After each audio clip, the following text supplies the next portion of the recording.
Hello everyone, my name is Ryson and welcome to RysFix. And this time I brought you another interesting Suzuki Access video because there's one more problem this Suzuki Access faced and you can even face this problem in the future. And the problem is, while I was riding the bike, suddenly the back tire got stuck kind of. It doesn't rotate manually if we try to do it with our hands. I will show that to you. As you guys can see, it is very difficult to move the bike as the tire is not rotating. But when I start the bike starts normally, and if I pull the accelerator, the tire rotates. That is how I reached home safely without getting stranded on the road. But if I turn the scooter off, the tire doesn't rotate. And there is a strange sound coming from inside of this casing. So now it's time to find out what is going on inside and to check why this tire is jammed like this. So it is going to be a very interesting video, guys. So see that you like the video now only. And if you are coming on this channel for the first time, see that you subscribe. So come on, let's start the video.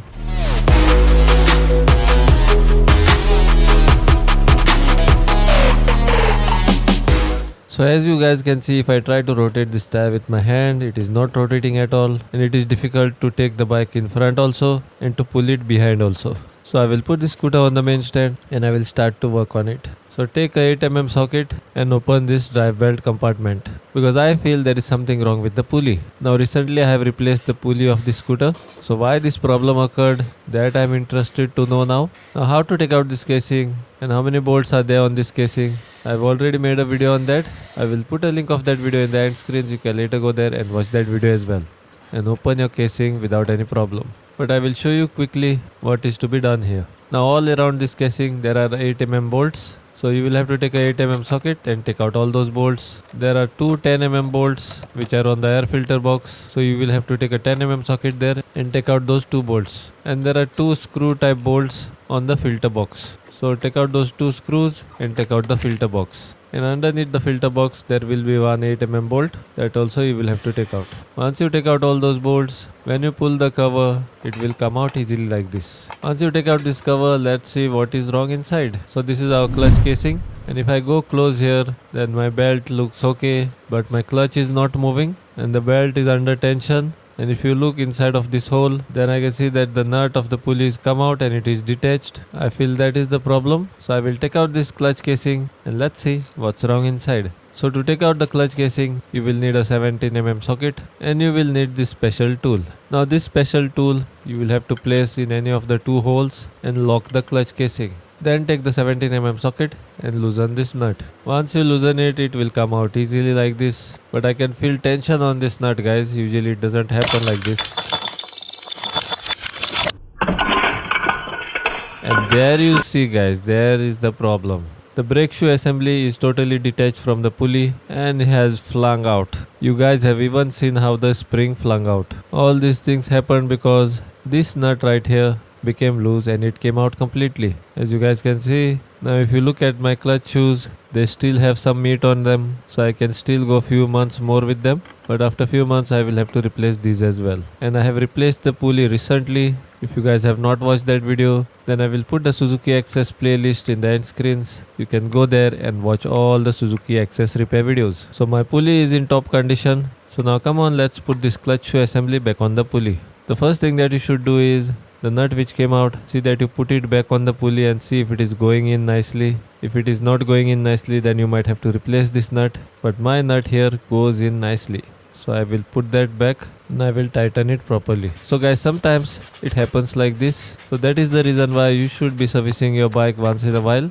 After a few months you have to check all these things, and if something is loose, then you should be tightening it. Otherwise you can face drama like this. So since my brake shoes still have meat on them, I will use a sandpaper and I will sand them a little bit and take out the black layer which has been formed on top of them. And I will put them back. So once I was done with the sanding, now my brake shoe assembly is ready to go on the pulley. So the first thing that you will have to do is place the spring in position. Once you place the spring in position, now you will have to place the brake shoe assembly on top of the spring. Now as you guys can see, the spring should go inside of this hole. So place the brake shoe assembly on top of the spring and make sure that the spring goes inside of that hole. Then you will have to press the brake shoe assembly with both your hands like this. You might have to even make use of your feet. So use one foot and one of your hand to keep the brake shoe assembly pressed, and with one hand you should be putting this nut back.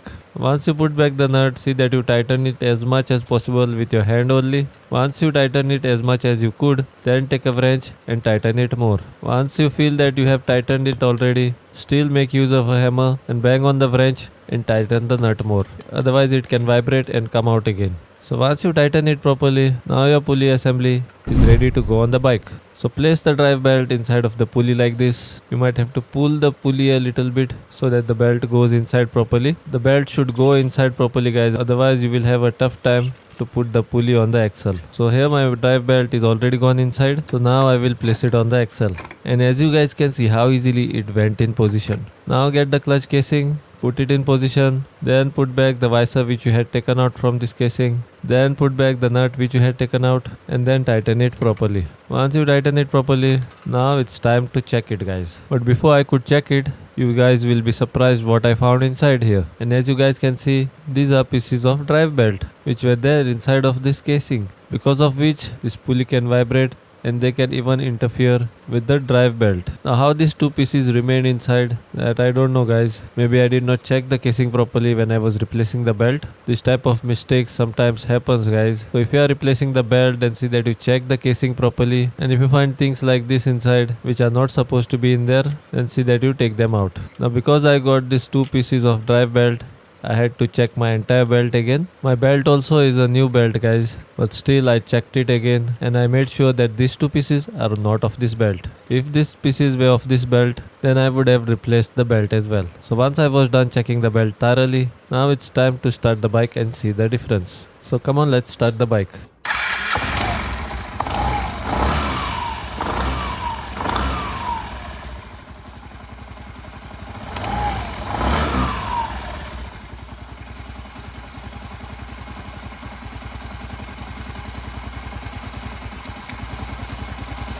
As you guys can see, my scooter has started properly and the tire is also rotating properly. The pulley is also moving freely. As you guys can see how freely my tire is moving now and how freely my pulley assembly is rotating now. So like this, if you are facing any problem with your bike, then it's your duty to check it, guys. And if you check it by yourself, then you can fix it by yourself as well. So to repair this, I didn't have to pay any amount of money. So since everything is okay, now it's time to put this cover back.